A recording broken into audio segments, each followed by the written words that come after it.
Preparing for the future usually includes parents thinking about what their kids will need throughout their life, but don't count out those grandparents. Here today is Chris Jones with Edward Jones. Welcome, Chris.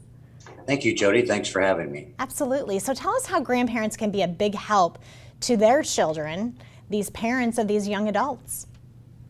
Yeah, it happens rather quickly for most families. There's really, the way to look at this would be to go by the different stages that occur in a new child's development from their birth until they grow up.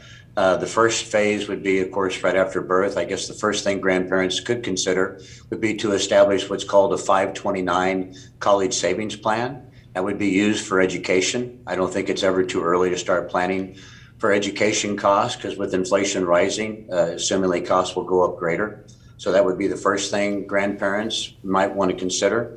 Once they've gotten older, then they might want to consider establishing a savings account for their grandchildren and or a custodian account. A custodian account could involve different types of investments that they could put money into that would allow future growth.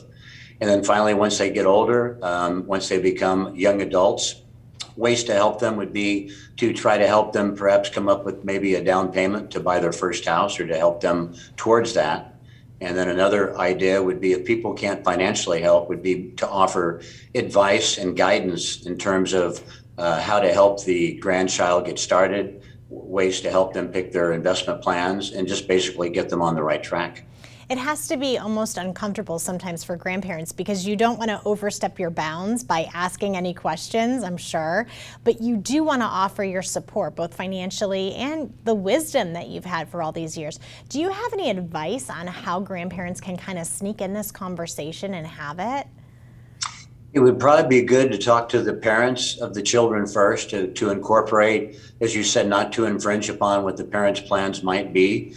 And again, you don't want the parents to feel like the grandparents are ahead of their planning purposes. So I think it's good to be on the same page. So probably to discuss with the parents what they would like to see happen for their children. And then after they've discussed it, to see what maybe way, shape, or form that the grandparents could be involved. And again, if they can't do it financially, they could maybe spend more time in trying to provide education and guidance and solutions to what they're trying to accomplish. Really well said. Thank you, Chris Jones. And happy Grandparents' Day late. It was yesterday to Right. all the grandparents. Today was Grandparents' Day, so yeah. Yeah. All right, Chris, we'll see you again soon. Thank you. Thank you very much, Jody. Thanks.